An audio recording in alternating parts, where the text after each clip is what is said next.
नमो हरिहन्ताणं नमो सेद्धारणं नमो मायरियाणं नमो वज्रायाणं नमो लोके सव्यसाहुणम्।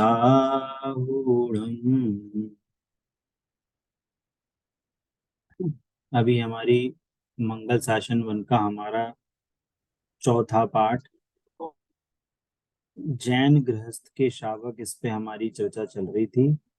और last class में हमने कंसेप्ट समझा था कि निश्चय आवश्यक और व्यवहार आवश्यक किसे कहते हैं, निश्चय व्यवहार किसे कहते हैं, ये मुख्यतः ऐसे समझा। तो इसको और आगे बढ़ाते हुए हम जिनवाणी के एक कोर कंसेप्ट को ही हम इसको समझने के लिए और एग्जांपल से समझते हैं कि निश्चय व्यवहार क्या चीज होती है। ठीक है, देखिए, जैसे हमने कहा था, लड्डू का एग्जांपल लिया था। क्या क्या कहा था? बेसन का लड्डू, छोटू का लड्डू, पड़ोसी का लड्डू, ससुराल का लड्डू, है ना, 10 रुपए का लड्डू। तो कितने लड्डू हो गए? 5 लड्डू हो गए। हो गए क्या? पांच अलग अलग, ये 5 लड्डू हो गए क्या? कि एक ही लड्डू है वो? एक ही है। एक लास्ट लड्डू बचा था, तो उसने उस लड्डू के लिए हमने 5 स्टेटमेंट दिए। छोटू का लड्डू, बूंदी का लड्डू, ससुराल का लड्डू, या पड़ोसी का लड्डू, 20 रुपए का लड्डू। तो कितने लड्डू हो गए? 5 लड्डू हो गए। अपने पास कितने लड्डू थे? एक लास्ट लड्डू लगा था, पर हमने 5 सेंटेंस बोले तो 5 लड्डू हो गए क्या? नहीं। हाँ, क्यों बोल रहे थे आप 5 लड्डू? नहीं, एक ही है। कितने लड्डू थे वो? 5 थे क्या एक थे? एक। हैं? बात समझ में आई नहीं आई? आगे धीरे। वो 5 लड्डू थे कि एक लड्डू थे? एक। एक ही लड्डू था। तो 5 स्टेटमेंट क्यों निकले फिर? अरे, अलग अलग एंगल से सुबह से आए। उस लड्डू का परिचय दे रहे हैं, अलग अलग एंगल बर्बल। से लड्डू का, उसी एक लड्डू का परिचय दे रहे हैं। लड्डू 5 नहीं हो गए, नहीं, एक ही लड्डू का परिचय दिया। जैसे एक और एग्जांपल देते हैं, ये थोड़ा सा दूसरा एग्जांपल। मान लो एक आदमी है, उसने एमबीबीएस, उसने डॉक्टर की पढ़ाई पूरी कर ली। ठीक है, तो अब उसको क्या बोलेंगे? अब उसको डॉक्टर साहब बोलने लगेंगे। मोहल्ले वाले क्या बोलेंगे? अरे डॉक्टर साहब आ गए, डॉक्टर साहब आ गए, है ना। उसकी शादी हो गई थी, तो उसकी वाइफ भी थी, उसको वाइफ को क्या बोलेंगे? डॉक्टर साहब के भाई। नहीं, उसको क्या बोलेंगे? डॉक्टराइन बोलेंगे, शब्दों के हिसाब से, उसके रिलेशन के हिसाब से। तो हमने उसकी वाइफ को डॉक्टराइन बोला, तो उस लेडी ने भी पढ़ाई कर ली क्या? नहीं। नहीं। डॉक्टराइन क्यों बोल रहे हैं उसे? या मान लो एक आदमी था, उसने शास्त्रों की बहुत पढ़ाई कर ली, उसको पंडित की डिग्री मिल गई। तो हम ಏನೋ पंडित जी, उसको क्या बोल, ಇಂಟರ್ನೆಟ್ ಇಲ್ವೇ ಇಲ್ಲ उसको क्या बोला हमने? उसको ಏನೋ हम, एक सेकंड। मधु आंटी के प्रॉब्लम।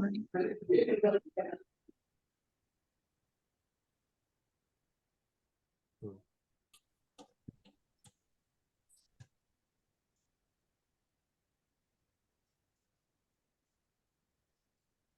हाँ, हमने, एक आदमी ने क्या करा? पंडित की पढ़ाई करी तो पंडित बन गया। वैसे ही उसका क्या, उसकी वाइफ भी क्या कहलाने लगी? पिता पंडितानी। है। पंडितानी कहलाने लगी। तो उसकी वाइफ ने भी क्या पंडित की पढ़ाई करी थी क्या? खूब सारे शास्त्र उसने पढ़े थे क्या? नहीं। पंडितानी क्यों कहला रही? उसकी वाइफ को पंडितानी क्यों कह रही? हम इसलिए कह रहे हैं क्यों, क्योंकि वो पंडित की वाइफ है, उसके साथ रहती है, वाइफ है उसकी, ठीक पत्नी। ठीक। पॉइंट समझ में आ रहा है? क्या है कि कोई जो, जैसे एग्जाम्पल में कहते हैं ना, जो हीरा है, हीरा, हीरा एक का जो डब्बा होता है वो भी महंगा कहलाता है, क्योंकि वो क्या है, हीरे के साथ। या फिर एक और एग्जाम्पल, जब हम केला खरीदने जाते हैं तो हम कौन सा केला खरीदते हैं, पीला खरीदला केला खरीदते हैं कि हरा केला खरीदते हैं, कि सफेद केला खरीदते हैं? पीला ही, हरा खरीद लो चाहे पीला, वो बात ही, लेकिन सफेद तो नहीं खरीदते। सफेद नहीं खरीदते आप केला? आपके यहाँ कौन से कलर का केला मिलता है? सफेद तो अंदर से होता है, बाहर तो पीला या हरा ही होता है।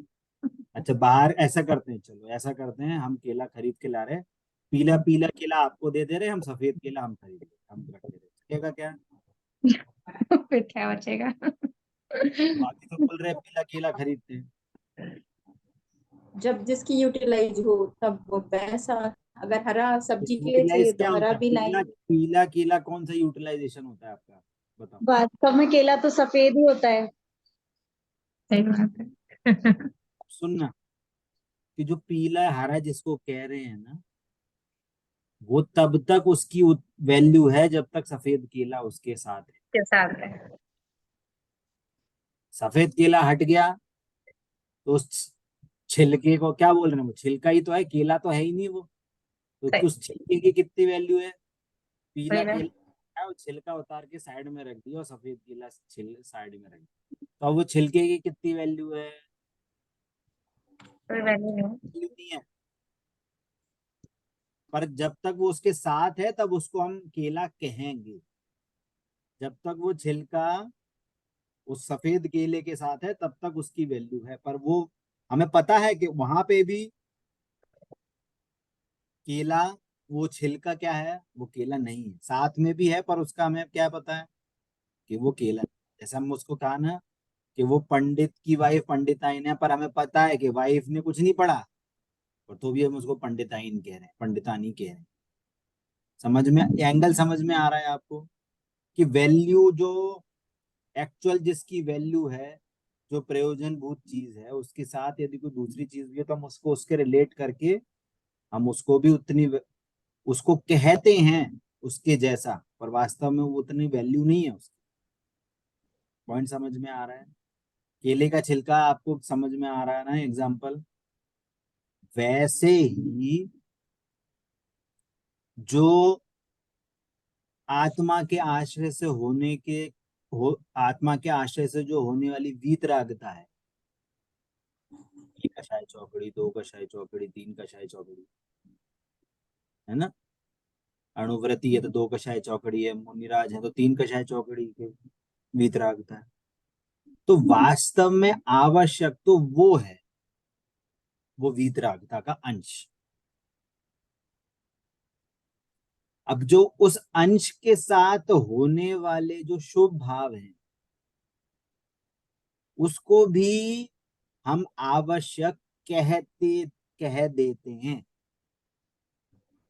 जैसे वो सफेद केले के साथ छिलका, केला कहलाता है, छिलका कहलाता है, छिलका केला नहीं है। पर जब तक उस गूदे के साथ है तब तक वो छिलका केला कहलाता है। भैया पीला केला देना। कब तक? जब तक वो अंदर के एक्चुअल जो तत्व है, मूल तत्व क्या है केले का, कि वो गूदा, वो जब तक उसके साथ है तब छिलके की क्या वैल्यू है उसकी। पर जब वो छिलका नहीं है, सॉरी, जब गूदा नहीं है तो छिलके की क्या वैल्यू है? जीरो।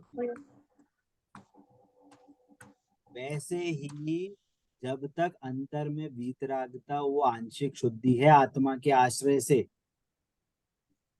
वास्तव में तो वो आवश्यक है। करने लायक काम क्या है? आत्म स्थिरता, वो वीतरागता प्रकट होना, वीतरागता को मेंटेन रखना, आप वास्तविक आवश्यक वो है।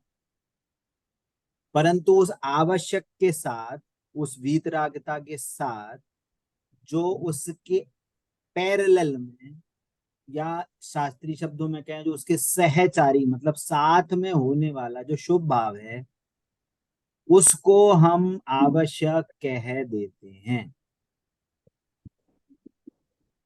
और वास्तव में देखा जाए, जो शुभ भाव के साथ साथ होने वाली जो शारीरिक क्रिया है, उसको भी व्यवहार से आवश्यक कह दिया। पॉइंट समझ में आ रहा है? तीन रिलेशन बन रहे हैं, वीतरागता, वीतरागता के साथ होने वाला शुभ भाव, और शुभ भाव के साथ होने वाली शरीर की क्रिया। आत्मा की जो वीतरागता है वो सिर्फ केवल ज्ञानी भगवान जान सकते हैं, हम नहीं जान सकते। शुभ भाव जो हैं वो भी हम, आप सामने वाले के शुभ भाव है वो भी हम नहीं जान सकते। हम जान सकते हैं कि शरीर की होने वाली क्रिया। तो जिनवाणी में वाया, वाया का तरफ से परिचय दिया जाता है। पॉइंट समझ में आया है? नहीं आ रहा? किसी को वीतरागता है, एक कषाय चौकड़ी, दो कषाय चौकड़ी, तो वो जो वीतरागता है ना, वास्तव में तो वो धर्म है, वो असली आवश्यक तो है। परंतु ये जो शुभ भाव, उसके साथ में शुभ भाव भी है, पूर्ण वीतरागता तो नहीं हुई, सिद्ध भगवान अनंत भगवान तो नहीं बने, तो शुभ भाव तो साथ में चलेंगे, दोनों पैरेलल में चलेंगे। थोड़े अंश में वीतरागता है तो थोड़े अंश में शुभाशुभ भाव है। पर जब वीतरागता रहती है तो मुख्यतया से बाहर में जो शुभ भाव कह हो रहे हैं, कैसे शुभ भाव हो रहे हैं कि देव की पूजा करेगा वो जी, देव का बहुमान आएगा, गुरुओं की सेवा करेगा, स्वाध्याय करेगा, दान करेगा, संयम करेगा, तप करेगा, वगैरह वगैरह। तो इस रूप जो शुभ भाव हैं वो किसके पैरेलल में है? कि वो वीतरागता के पैरेलल में है। उस गूदे के पैरेलल में छिलका है, तो जब तक वो गूदा है तब उसकी वैल्यू रहती, जब तक वो वीतरागता है तब तक उसका परिचय उस शुभ भाव से दिया जाता है। हमें पका केला चाहिए, तो हमें पका केला कैसे मिलेगा? सड़क चलते मिलेगा क्या? नहीं, पका केले का परिचय कहाँ से मिलेगा? वो पीले छिलके से परिचय मिलेगा। हमें अगर सब्जी बनानी है तो कच्चा जो केला है उसका परिचय कहाँ से मिलेगा? हरे छिलके से मिलेगा। पर वो छिलके की वैल्यू नहीं, जीरो। जब तक सब्जी में कितना हरा छिलका सब्जी में कितना डलेगा? कितना डालोगे हरा छिलका सब्जी में? छिलका नहीं डालेंगे पर है, कचड़े के डब्बे में बिल्कुल। डाल, छिलका, सब्जी में नहीं, कचड़े के डब्बे में डालना। छिलका थोड़ी डालेंगे। क्यों? तो मीनिंग क्या है कि वो उस छिलके, जो छिलके की जो कंडीशन है ना, वो अंदर की जो, अंदर का जो अदृश्य माल है उसकी कंडीशन को बता। पॉइंट समझ में आया? वैसे ही अंदर में वीतरागता है, उसका परिचय एक एंगल्स के भाव से दिया जाता है। देव पूजा, गुरु उपासना, स्वाध्याय, संयम, तप, दान। क्यों? क्योंकि मजबूरी है कि हम इसको कैसे बताएं। वीतरागता तो अज्ञानी जीव को समझ में ही नहीं आएगी, क्योंकि उसने आज तक जानी ही नहीं है, उसको पता ही नहीं है आत्मा क्या होती है, पता ही नहीं है। पर उसको ये शुभ भाव का से परिचय है। समझ में आ रहा है? जैसे वो पीला छिलका, हरा छिलका उस केले की कंडीशन को बता रहा है, वैसे ही ये जो शुभ भाव हैं, ये शुभ भाव से अंदर की वितरागता का उससे परिचय दिया जाता है। पॉइंट समझ में आ रहा है? नहीं आ रहा? आ रहे हैं। थोड़ा थोड़ा है। में आ रहा है नहीं आ रहा कि हमें वो आ रहा है। केले की आ रहा है नहीं बता रहा, पर वो छिलका कैसा है, कितने परसेंट केला है उसमें, कुछ भी नहीं है, परंतु वो अंदर की कंडीशन बताता है। वैसे ही जो अंदर की जो वीतरागता है वो अदृश्य है। अदृश्य मतलब हमारे ज्ञान में नहीं आ सकती, किसी दूसरे को वीतरागता है कि नहीं हम नहीं जान सकते, परंतु उसके शुभ भावों के द्वारा हमें एक एक तरीके से बता सकते हैं कि हाँ उसको अंदर में है कि नहीं। उल्टा रिलेशन एक एंगल से पता चलता है। परंतु परंतु यदि हम सिर्फ इस शुभ भाव को हम आवश्यक मान के बैठ जाएं, उस छिलके को सिर्फ हम केला मान के बैठ जाएं, तो कितना फायदा मिलेगा, सब्जी कैसे बनेगी। कोई फायदा नहीं। इसका मीनिंग ये है कि हमें अकेला शुभ भाव को पकड़ के नहीं बैठना है, शुभ भाव से अंदर की वीतरागता का परिचय कराया जाए कि वो शुभ भाव भी किसके लिए हैं, कि वो शुभ भाव एक्चुअली देखा जाए तो वो शुभ भाव से जीव अंदर आत्म स्थिरता का प्रयास करता है। क्या बोला था, वो शुभ भाव क्या है, प्लेटफॉर्म है। पॉइंट समझ में आया। शुभ भाव क्या है, वो प्लेटफॉर्म है, वो आत्मा के तरफ एफर्ट लगाने के लिए हमारे को फेवरेबल कंडीशन बनाए रखते हैं। परंतु वो शुभ भाव क्या है, बंध के कारण है, उनसे मोक्ष नहीं होता। परंतु क्योंकि वो उस वीतरागता के साथ एग्जिस्ट करते हैं ज्ञानी जीव को, जो ज्ञानी जीव है जिसको आंशिक वीतरागता है, तो उसको उस वीतरागता के साथ ये शुभ भाव एग्जिस्ट करते हैं। तो हमें इस शुभ भाव जिनवाणी में हमें शुभ भाव के माध्यम से उसके अंदर की वीतरागता का परिचय कराए, क्योंकि हमें शुभ भाव से हमें परिचय, जिससे परिचय है उसके माध्यम से जीवाणी हमको अंदर का परिचय कराए। पर गलती क्या होती है कि हम इस शुभ भाव को पकड़ के बैठ जाते हैं कि क्या करेंगे, हम हर दिन 6 आवश्यक करेंगे, हम रोज पूजा करेंगे, रोज गुरु की उपासना करेंगे, संयम तप दान करेंगे, रोज दान करेंगे, तो हमारे 6 आवश्यक पड़ जाए। पॉइंट समझ में आया। अरे जिनवाणी में ये थोड़ी बोला था कि तुम रोज 6 काम करो, जिनवाणी में बोला था कि इन 6 भावों के माध्यम से, शुभ भावों के माध्यम से आपको इवेंचुअली एक आवश्यक की सेवा करनी है, एक आवश्यक पालना है। क्या है आवश्यकता, आत्म स्थिरता, वो क्या सच्चा आवश्यक। पॉइंट पकड़ में आ रहा है। जिनवाणी में आपको 6 काम नहीं कराने, हमें उस 6 कामों के माध्यम से आपको आत्म स्थिरता कैसे बने इसका प्रयास करवाना। पॉइंट समझ में आ रहा है, नहीं आ रहा है समझ में, बाउंसर जा रही है। थोड़ा थोड़ा। थोड़ा थोड़ा नहीं चाहिए आपको, नहीं समझ में आ रहा है तो पूछिए, थोड़ा थोड़ा 50%, 50%, 10%, 20% नहीं। क्या समझ में नहीं आ रहा है क्वेश्चन पूछिए। अब हमें भैया जी, आपने पहले के चैप्टर्स में बताया था कि शुभ भाव जो है होते हैं, वो आपने उनको एक माध्यम बताया था कि जो डेली पूजा प्रक्षाल और या जो भी सारी चीजें करते हैं, जरूरी नहीं कि वो उनको जो है वो आत्मज्ञान या फिर वो भगवान का स्वरूप समझ के करते हों, या आपने एक तरीका बताया था कि वो बिल्कुल जैसे छोटा बच्चा करता है उसी तरह अज्ञानी होके भी कर सकते हैं, तो ये जरूरी नहीं है।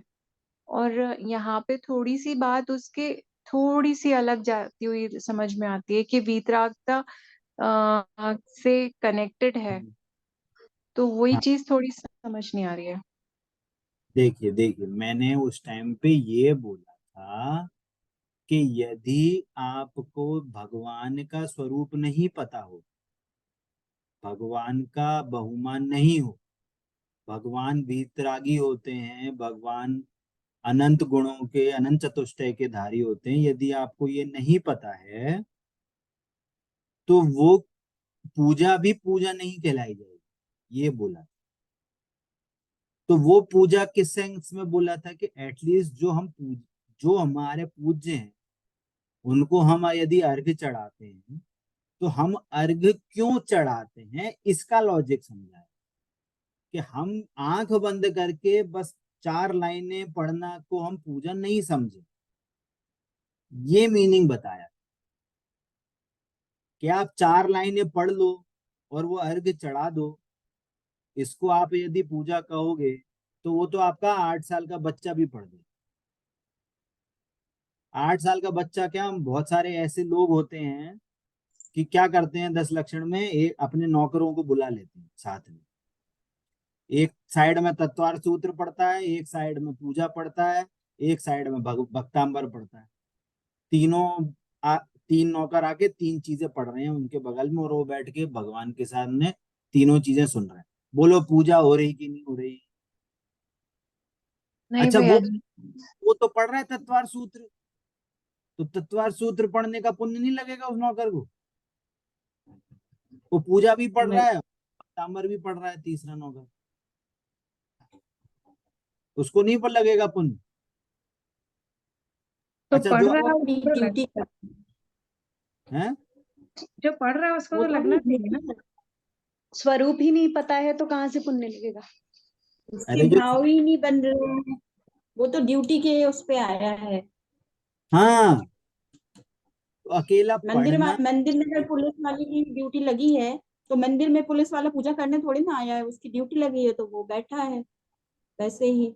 तो हम क्या बोल, मेरा उसमें क्या मीनिंग था कि मात्र पढ़ लेने से, जैसे वो अजैन पढ़ रहा है, उस नौकर जो अजैन नौकर है वो जैसे पढ़ रहा है, ये हम कहीं हम उसी के जैसे तो नहीं पढ़ रहे? ये क्वेश्चन रेज किया था मैंने। भैया क्या जी हम ये उसी की तरह तो नहीं पढ़ रहे कि हम भगवान का स्वरूप जाने बिना बस कोई भी पूजा पढ़े जा रहे हैं, कोई भी अर्घ्य चढ़ाए जा रहे हैं, कोई भी भजन स्तुति पढ़े जा रहे हैं? ये क्वेश्चन रेज किया था मैंने कि हम यदि पढ़ रहे हैं तो हमें भगवान का स्वरूप पता होना चाहिए। ये इतनी उसमें बात। भाव कंफ्यूज नहीं, भैया जी इतनी इंटेंशनली बात। मतलब नहीं, भाव भी नहीं हो रहे उनके। हाँ हाँ ठीक है, एक सेकंड में प्रतीक्षा जी से पूछ रहा हूँ। प्रतीक्षा जी समझ, ये बात क्लियर हुई? जी भैया जी ये मुझे मतलब बहुत हद तक क्लियर थी, लेकिन अभी जैसे इसके विपरीत अर्थ में जाती हूँ कि जो शुभ शुभ भाव ही बोला ना भैया जी आपने, तो उसमें सभी आ जाता है, षट आवश्यक पूरे आ जाते हैं। ठीक है। तो जो ये नहीं करते हैं उनको भी वितरागता उनके अंदर भी होती है, अदृश्य होती है क्या? अब यहाँ पे यहाँ पे एक स्टेप ऊपर की बात थी। शुभ भाव, जो अब शुभ भाव किसको होंगे, एटलीस्ट जो जैनत्व का संस्कार का धारी है, देवशास्त्र गुरु को जानता है, उनका स्वरूप जानता है, पूजा आदि करता है, उसको ये शुभ भाव होंगे।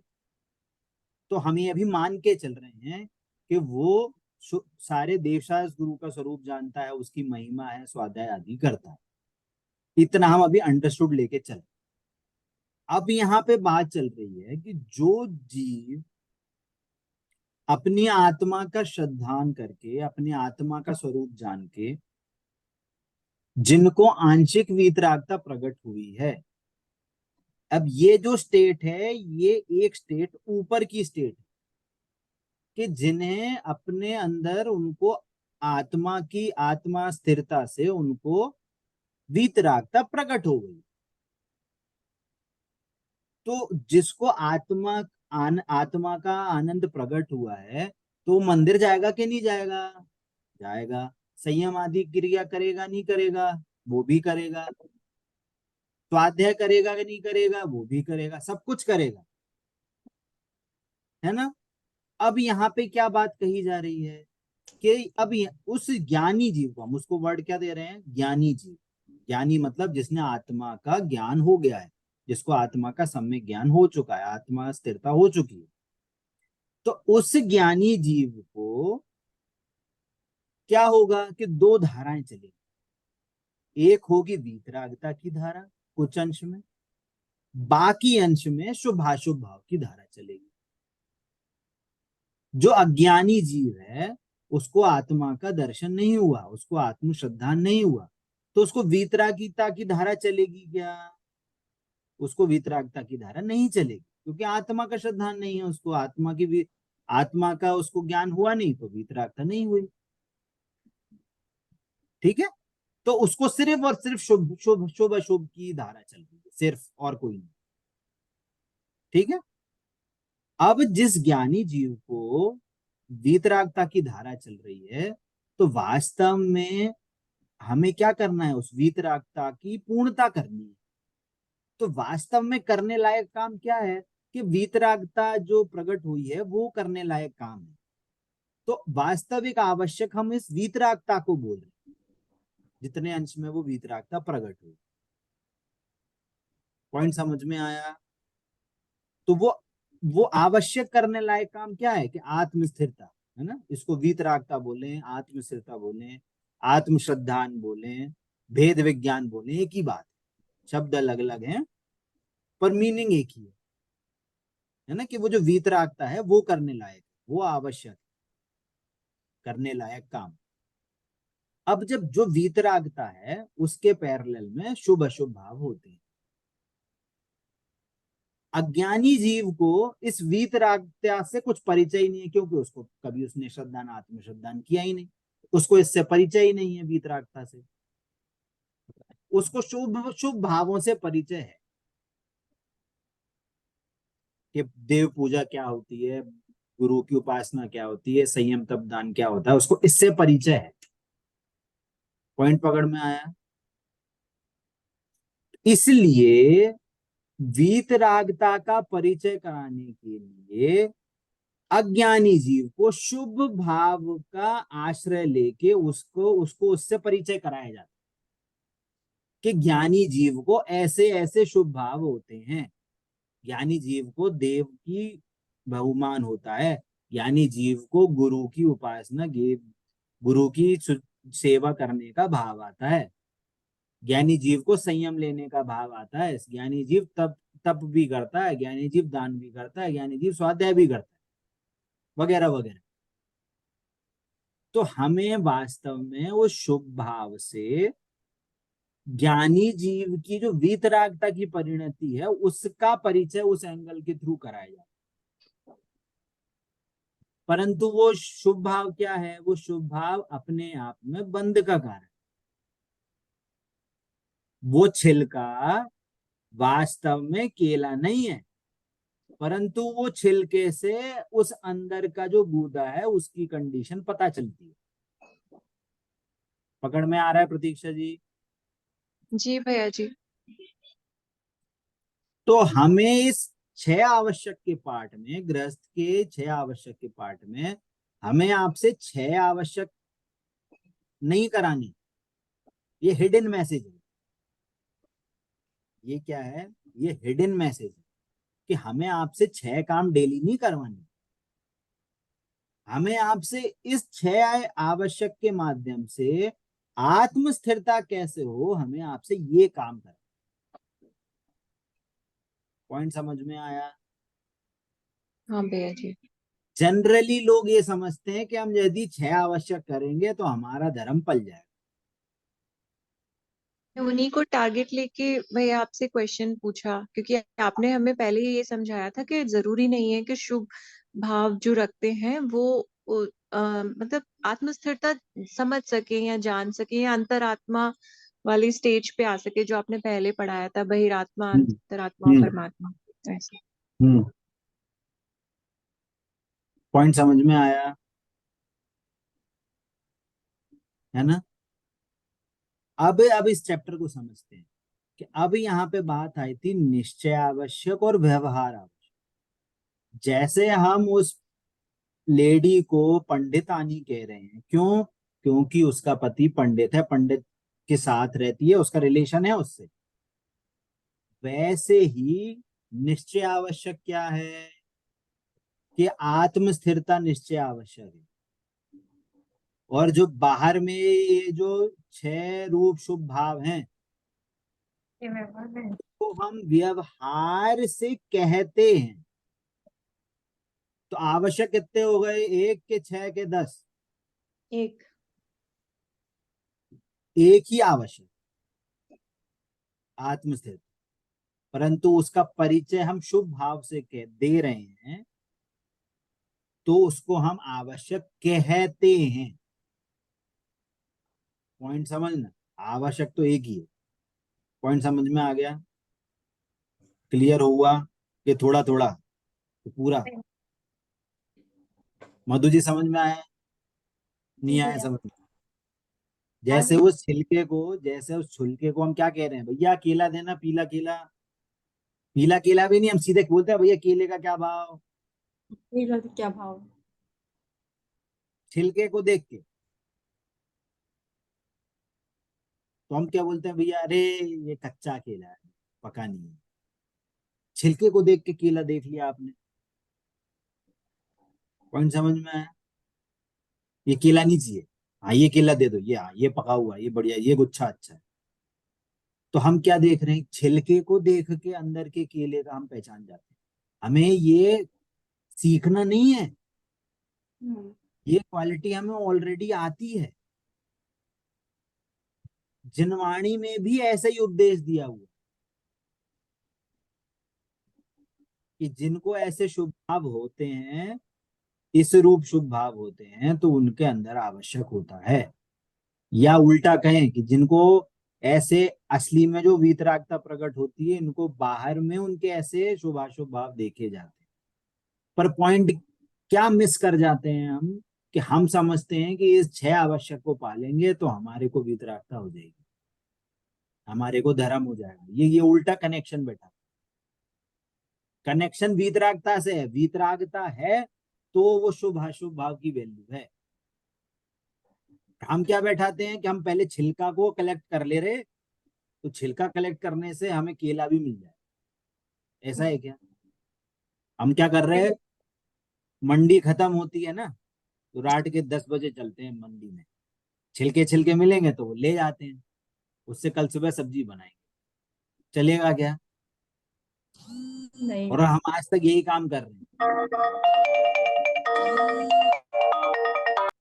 हम आज तक क्या कर रहे हैं कि हम उस शुभ भाव को कलेक्ट कर रहे हैं और समझ रहे हैं कि उस शुभ भाव को कलेक्ट करने से हमारा धर्म हो गया। चाहे वो ज्ञानी हो, चाहे वो अज्ञानी हो, उस शुभ भाव से उसको बंद ही होगा। ज्ञानी को भी शुभ भाव से बंद होता है और अज्ञानी हो उसको भी शुभ भाव से बंद होता है। शुभ भाव एक ही, मतलब शुभ भाव की भी अलग नहीं हो जाती। पॉइंट समझ में आया? क्लियर हुआ? निश्चय व्यवहार क्यों कह रहे हैं, क्लियर हुआ? शुभ भाव को व्यवहार से आवश्यक क्यों कह रहे हैं, ये क्लियर हुआ? ठीक है, चलिए अब रीडिंग करते हैं चैप्टर।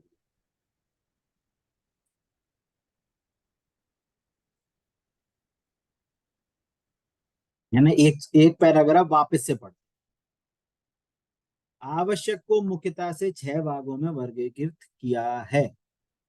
निश्चयतया परमार्थ आवश्यक, अवश्य करने योग्य कार्य तो आत्म स्थिरता है। सेंटेंस क्लियर है? इसका मीनिंग निश्चय आवश्यक क्या है? आत्म स्थिरता है, ठीक। लेकिन साधक दशा में जो आंशिक शुद्धि होती है, जो आंशिक वीतरागता प्रकट होती है, शावक दशा के अनुरूप, उसके साथ साथ जो आंशिक अशुद्धि है, शुभाशुभ भाव, वीतरागता के साथ आंशिक शुद्धि के साथ जो आंशिक अशुद्धि मतलब शुभाशुभ भाव, उसमें शुभ भाव आए बिना रहता नहीं है। अब उसमें भी क्या है, जो आंशिक अशुद्धि है उसमें शुभ भाव होते हैं। ज्ञानी को वीतरागता, सिंपल सा मीनिंग है, ज्ञानी को वीतरागता के साथ शुभ भाव आए बिना नहीं रहते। इसी शुभ भाव को व्यवहार से आवश्यक कहते हैं। इस आंशिक शुद्धि के साथ होने वाला शुभ भाव को व्यवहार से आवश्यक कहा जाता है। निश्चय आवश्यक संवर निर्जरा का हेतु है, इससे कर्मों का नाश होता है, संवर निर्जरा रूप है। व्यवहार आश्रव आश्रव बंध का ही हेतु है, शुभ भाव बंध का हेतु है, तथापि भूमिका अनुसार होता अवश्य है। हमें वीतरागता नहीं दिखती, शुभ भाव दिखते हैं, तो उस वीतरागता का परिचय देने के लिए शुभ भाव के माध्यम से उसका परिचय दिया जाए। पर हम ये सोचें कि शुभ भाव करते करते हमें वीतरागता हो जाएगी, ये रिलेशन गलत। शुभ भाव से करते करते आपको वीतरागता होगी, ये रिलेशन नहीं बैठे। वीतरागता होगी तो ये निश्चय है कि शुभ भाव होंगे ही होंगे। अंदर गूदा होगा तो ही उस छिलके की वैल्यू होगी। आप ये समझो छिलका पकड़ के रख लो तो गूदा मिल जाएगा, ऐसा नहीं। समझ में आया? इतनी ये पैराग्राफ अब क्लियर हुआ क्या बोला जा रहा है यहाँ पे? ठीक है। कल्पना करो घर में कोई छोटा बच्चा है, उसके घर में उससे बड़े 6 सदस्य, सभी उस बच्चे से अपने अपने पद के अनुकूल सेवा चाहते हैं। अच्छा बच्चा तो वही है जो खेल कूद को गौण कर सबका दिल जीते। यदि यह कार्य छोड़कर वह खेल कूद में समय बर्बाद करे तो वह उपेक्षा का पात्र होगा। हाँ, पर परीक्षा नजदीक आते ही घर के 6 सदस्यों उससे सेवा लेने से मना करके उसे अपने काम पढ़ाई के लिए प्रेरित करते हैं। ठीक उसी प्रकार आत्मानुभूति के पूर्व पाप से बचने के लिए इन 6 आवश्यकों को करें। पर आत्मानुभूति की दशा में यह 6 आवश्यक स्वयमेव छूट जाते हैं। अभी बोला था कि ये 6 आवश्यक क्या हैं? ये प्लेटफॉर्म प्रोवाइडर हैं, फेवरेबल कंडीशन प्रोवाइडर हैं, पर उस प्लेटफॉर्म में बैठे रहने से ट्रेन नहीं मिल सकती।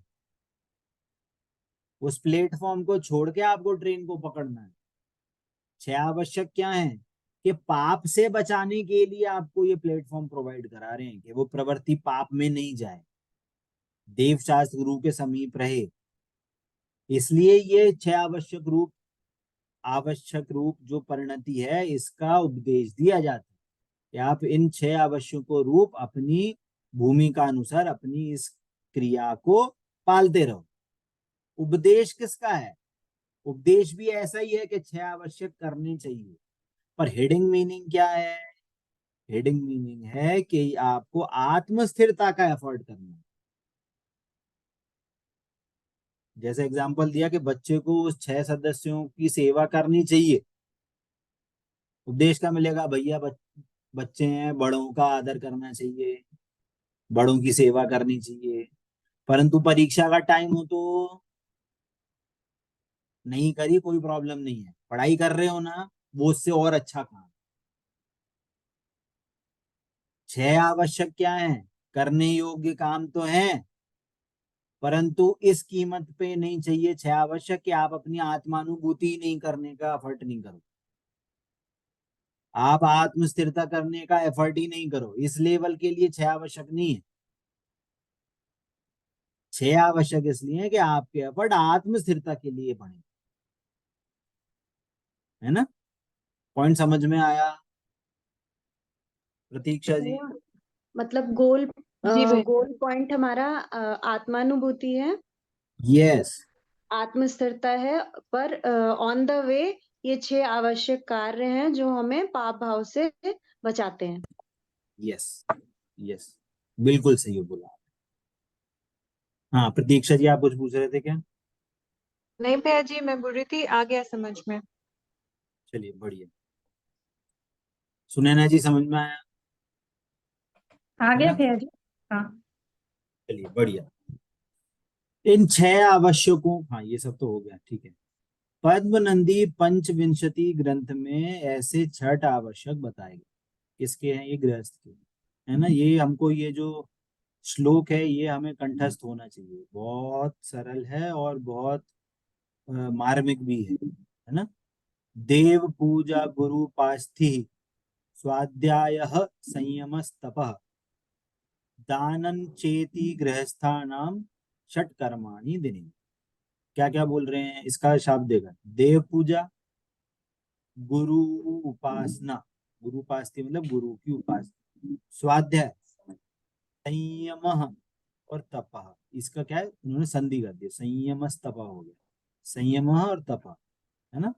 और दान, दान, है ना। चेति मतलब च इति मतलब इस प्रकार, च मतलब और, दानन मतलब इसको च का मतलब होता है और, है ना। तो देव पूजा, गुरु उपासना, स्वाध्याय, संयम, तप और दान, इति प्रकार मतलब इस प्रकार से गृहस्थानाम मतलब गृहस्थों को षट कर्माणि दिने, षट कर्म करने दिन, हर दिन, दिने दिने मतलब हर दिन, ठीक है। देव पूजा, गुरु की उपासना, स्वाध्याय, संयम, तप, दान, ये 6 आवश्यक हैं, ठीक है। अब समझना यहाँ पे क्या कह रहे हैं आगे। शुभ भाव रूप आंशिक अशुद्धि में मुख्यतः से ये 6 कार्य होते हैं। तो वास्तव में हमें उस शुभ परिणति का परिचय दिया जा रहा है।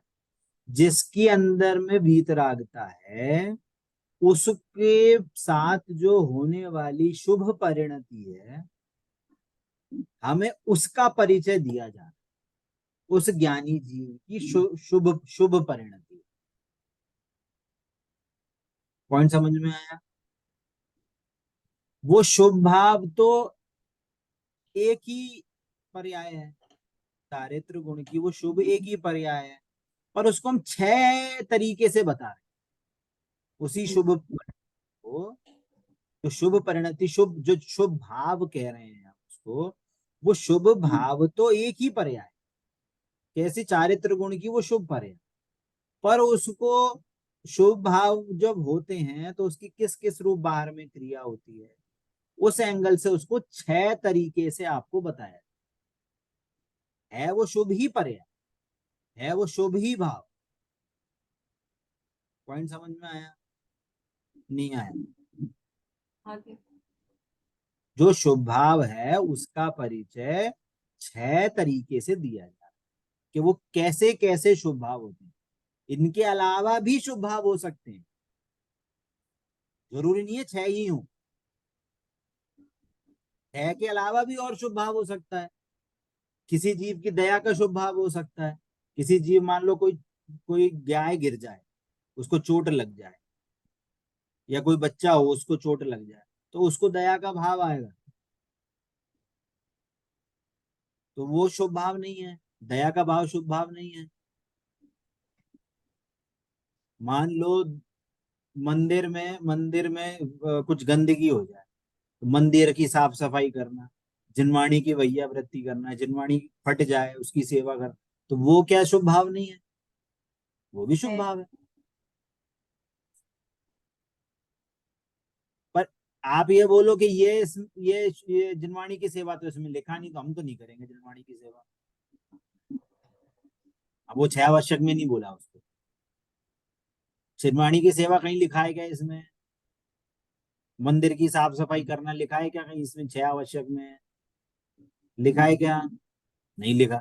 तो हम भैया मंदिर की सेवा हम नहीं करेंगे, मंदिर में झाड़ू हम नहीं लगाएंगे, मंदिर को साफ हम नहीं करेंगे।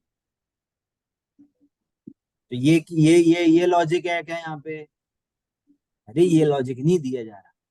यहाँ पे बोला जा रहा है जो उसके शुभ भाव होते हैं उनको मुख्यतया, क्या बोला? मुख्यतया से ये 6 कार्य होते हैं। मोटे मोटे मुख्यतया 6 तरीके से उसको समझाया जा रहा है। और भी शुभ भाव हो सकते हैं। मान लो वो बिजनेसमैन है,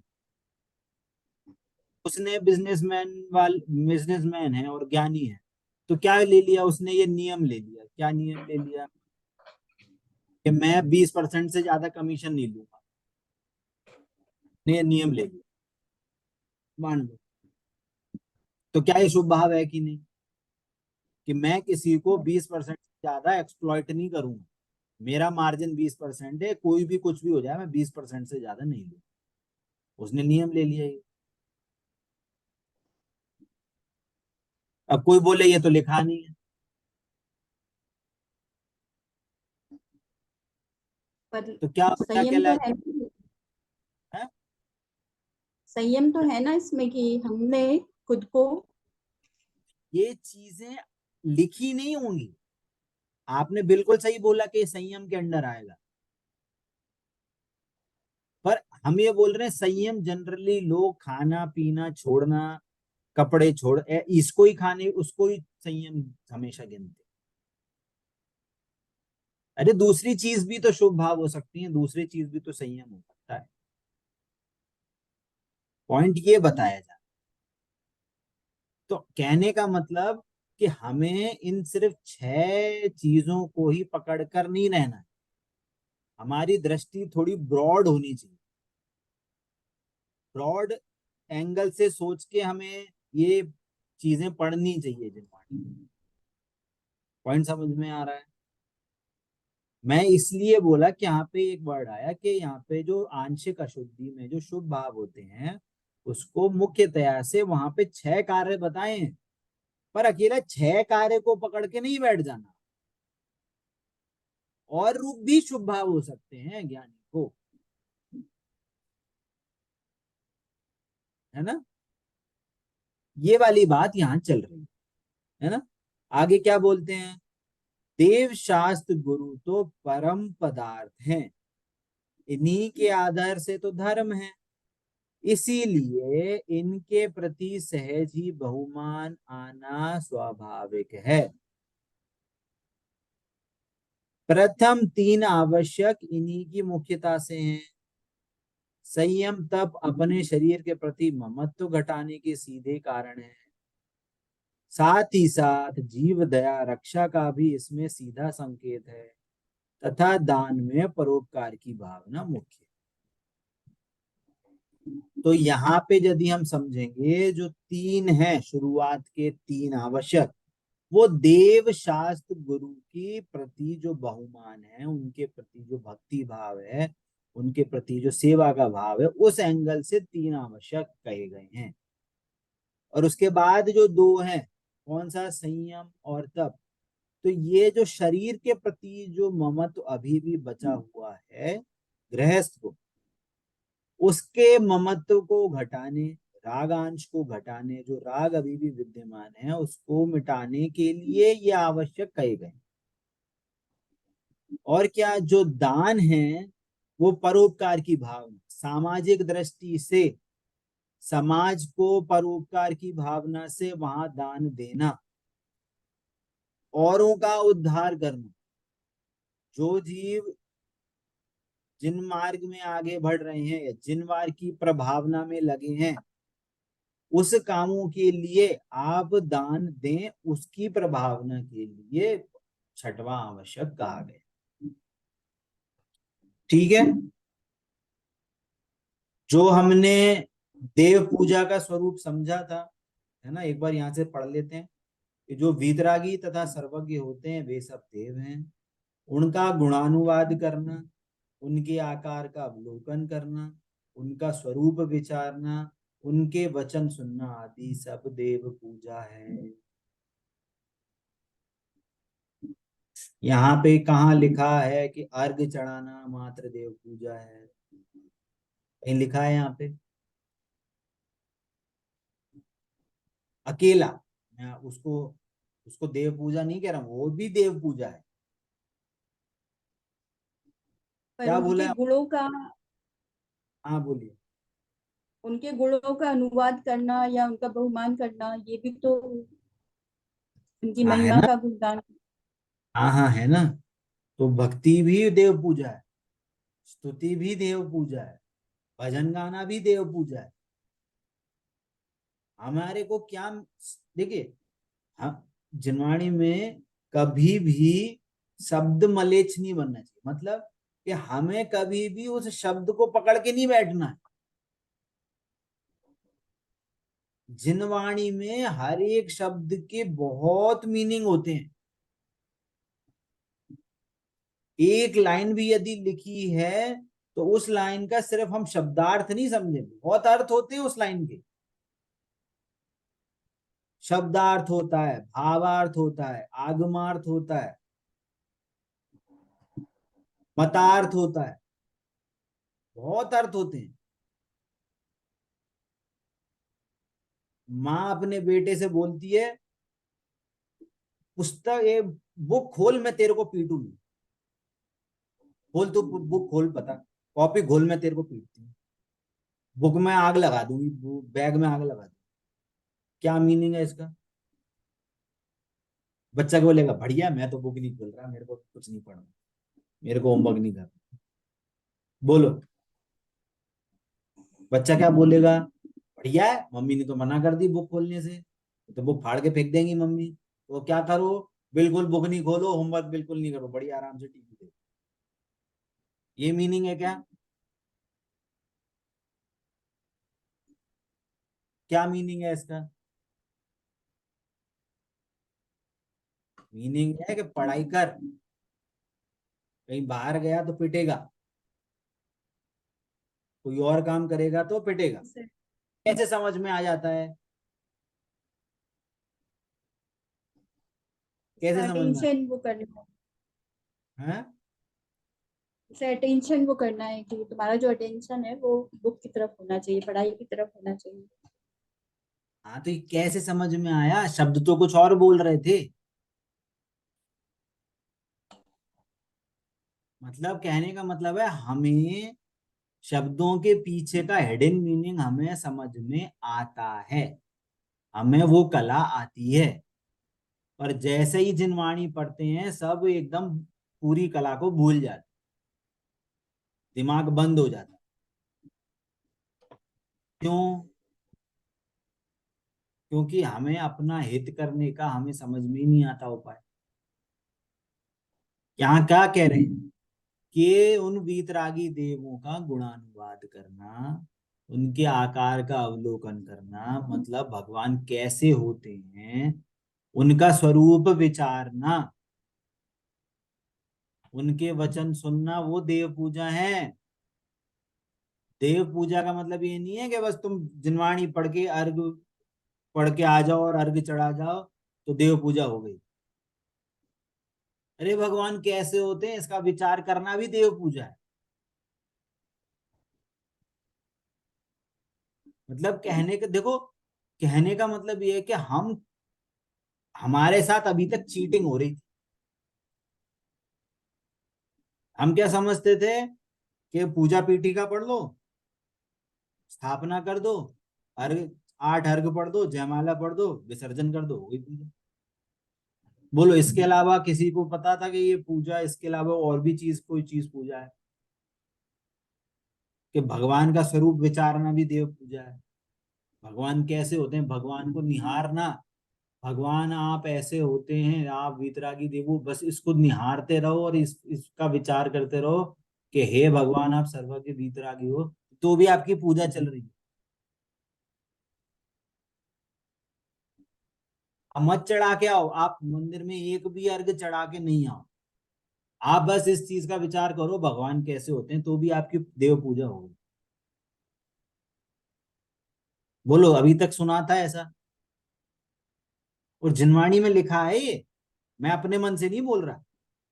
जिनवाणी, ये जो चैप्टर बने हैं ये सब जिनवाणी को कंसोलिडेट करके, उनको मीनिंग जो शॉर्ट में समझा के ये सारे चैप्टर लिखे गए हैं। जिनवाणी से ही लिखा गया है।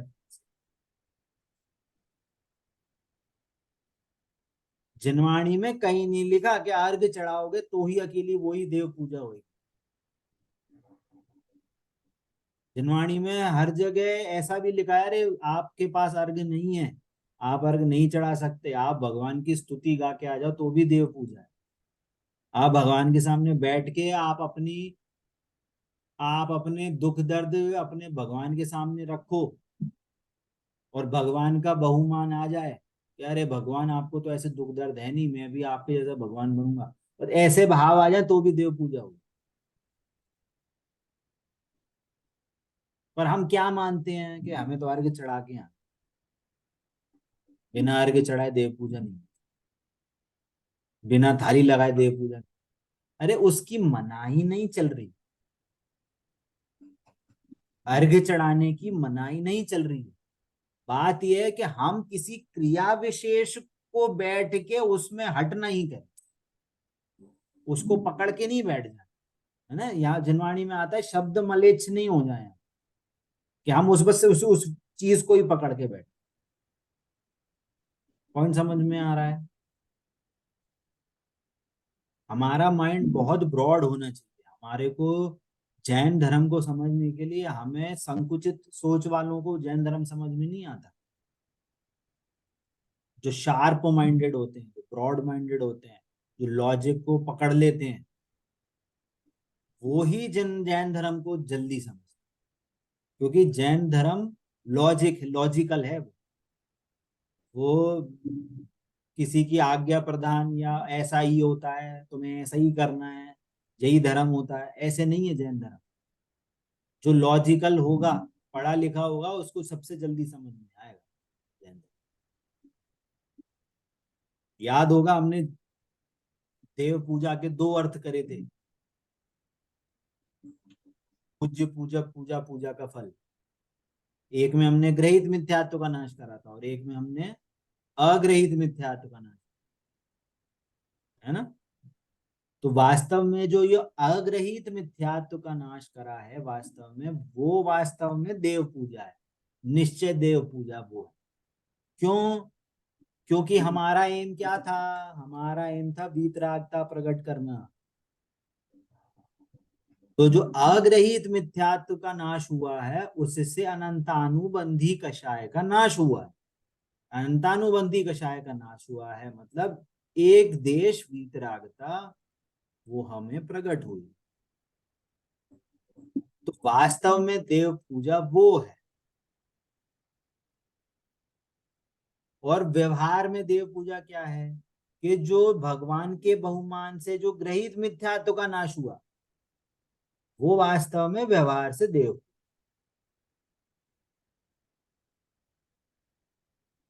क्यों व्यवहार से क्यों बोल रहे हैं? क्योंकि जिसको वीतरागता होगी उसको भगवान का बहुमान होगा होगा होगा, सच्चे देवशास्त्र गुरु का श्रद्धान होगा होगा होगा। और जो जिसको सच्चे श्रद्धान होगा देवशास्त्र गुरु का, वो प्लेटफॉर्म प्रोवाइड कराएगा उनको। और जिसको प्लेटफॉर्म प्रोवाइड हो गया, वो उस प्लेटफॉर्म से आगे बढ़ के आत्म श्रद्धान करके, आत्म सिरसा करके वीतराग को प्रकट कर। क्लियर हुआ? जी भैया। है ना। सेम चीज गुरु उपासना में, इससे और कोई डिफरेंस नहीं है। गुरु उपासना में क्या लिखा है? गुरु मुद्रा वीतरागता का आकर्षण होना, परिचय सहन आदि की भावना होना, गुरुओं को आहार वसति का आदि दान देना, गुरुओं की वैयावृत्ति करना, गुरुओं को समागम की भावना, ये सब गुरु उपासना है ना। देखो समय तो अपना हो गया है ना। मतलब इसका ये है कि यहाँ पे देखो, गुरु है ना, 2 एंगल से गुरु कहे। एक होते हैं शिक्षा गुरु। क्या होते हैं? शिक्षा गुरु, मतलब जिनसे हमें शिक्षा मिलती है, चाहे वो धार्मिक शिक्षा हो चाहे लौकिक शिक्षा हो। एक होते हैं शिक्षा गुरु। और यहाँ एक दूसरे गुरु की जो बात चल रही है, यहाँ पे बात चल रही है जो मोक्ष मार्ग में आ गए हैं, ऐसे मुनिराज। तो जो मुनिराज हैं वो गुरु, ये उन गुरुओं की यहाँ पे बात चल रही है। यहाँ पे शिक्षा गुरु की बात नहीं चल रही कि हम शिक्षा गुरु की उपासना कर जाएं, कल से आपके जो ट्यूशन के टीचर हैं उसकी सेवा करने लग चले जाएं, उनकी बात नहीं चल रही। यहाँ बात चल रही है गुरु उपासना, मतलब जो वीतरागता के वीतरागता रूप जो बाहरी आचरण का पालन करते हैं, 28 गुणों का निरतिचार पालन जिनका होता है, ऐसे जो गुरु हैं उनको, उनकी सेवा करना, उनका समागम करना, उनके जैसे जो वो परिचय आदि सहते हैं वैसी भावना करना। तो अब देखना इसका मीनिंग क्या है। देखो देव पूजा का मीनिंग क्या था। देव पूजा का मीनिंग था कि हम भगवान के स्वरूप का अवलोकन करके हम अपने स्वरूप का अवलोकन करें, क्योंकि भगवान से हमारी क्या है, हमें मैचिंग करनी, भगवान जैसा हमें बनना। तो वास्तव में हमें देव की पूजा नहीं करवानी। वास्तव में जो जीव देव की पूजा करेगा वो अपने आप का भी दर्शन कर सकता है, क्योंकि वो मैचिंग कर सकता है भगवान से कि भगवान मैं भी आपके जैसा ही जीव हूँ, शुद्धात्मा हूँ। तो जो भगवान का स्वरूप जानेगा वो अपना स्वरूप भी जाने, है ना। ये अपनी चर्चा हो चुकी है। अब गुरु उपासना का मीनिंग क्या है। गुरु उपासना क्यों है, क्यों करा रहे हैं। एक गुरु उपासना से हमें गुरु की सेवा नहीं करवानी, गुरु के पैर नहीं दबवाने, गुरुओं की सेवा नहीं करवानी। गुरु का आचरण कैसा होता है, गुरु कैसे होते हैं, कहने का मतलब वो जैसे मोक्ष मार्ग में आगे बढ़ गए हैं वैसे ही मेरे को भी मोक्ष मार्ग में आगे बढ़ना है। उसकी प्रैक्टिस कैसी होती है उसका हमें एंगल देना है जी। कि आत्मा, देखो जो आत्मा की स्थिरता के लिए आत्मा का लक्ष्य करके जो मुनिराज बने हैं, तो रास्ता तो मुनिराज बन के ही जाएगा ना अनंत सिद्ध बनने का। बिना मुनिराज बने तो कोई भगवान बन नहीं सकता। तो क्या लिखा है यहाँ पे कि वीतरागता का आकर्षण होना, मतलब जो जीव मुनिराजों के भगवंतों के समागम में रहेगा उसको टीवी फ्रिज कूलर का आकर्षण नहीं होगा। मेरे पास बहुत बड़ा बंगला हो, मेरे पास बहुत बड़ी गाड़ी हो, मेरे पास बहुत सारे पैसे हो, इसका आकर्षण नहीं करवाना, क्योंकि वो तो अनादि से ही इन चीजों में फंसा हुआ है। जो जीव टीवी फ्रिज कूलर पैसा बंगला गाड़ी में लगा रहेगा वो थोड़ी मोक्ष मार्ग में आगे बढ़ेगा। वो क्या होगा, वो संसार मार्ग में आगे बढ़ेगा कि मैं कैसे पैसे कमाऊं, मैं कैसे गाड़ी लाऊं, मैं कैसे घर को मेंटेन करूं। ऐसे ऐसे भावों में वो हमेशा फंसा रहे। परंतु जो मुनिराजों के समागम के समीप रहेगा, जो मुनिराजों को जिसको आकर्षण होगा उसका क्या होगा, उसको त्याग की भावना, उसको संयम की भावना होगी कि मैं कैसे तुरंत के तुरंत मैं संयम का भाव लूं, कैसे मेरे जो ये रागादि भाव है इनका नाश होवे। तो वो उस प्रयास में लगा रहे। और मुनिराज क्या होते हैं, मुनिराज मोस्टली आत्म ध्यान में लीन रहते। तो उसको क्या कला सीखने को मिलेगी कि आत्मा में लीन कैसे रहा जाता है, आत्म स्थिरता कैसी करी जाती है। तो हमें वास्तव में गुरु की सेवा नहीं करानी, गुरुओं के समागम के माध्यम से आत्म स्थिरता कैसे बढ़े ये सिखाना। जैसे उन मुनिराजों ने घर गृहस्थी छोड़ के आत्म स्थिरता का रास्ता चुना, आत्मा में मग्न रहने का उन्होंने रास्ता चुना। तो वो रास्ता क्यों चुना, क्योंकि वो आत्म स्थिरता उनकी प्रायोरिटी का काम था, उनको सबसे प्रायोरिटी का काम वो लगा।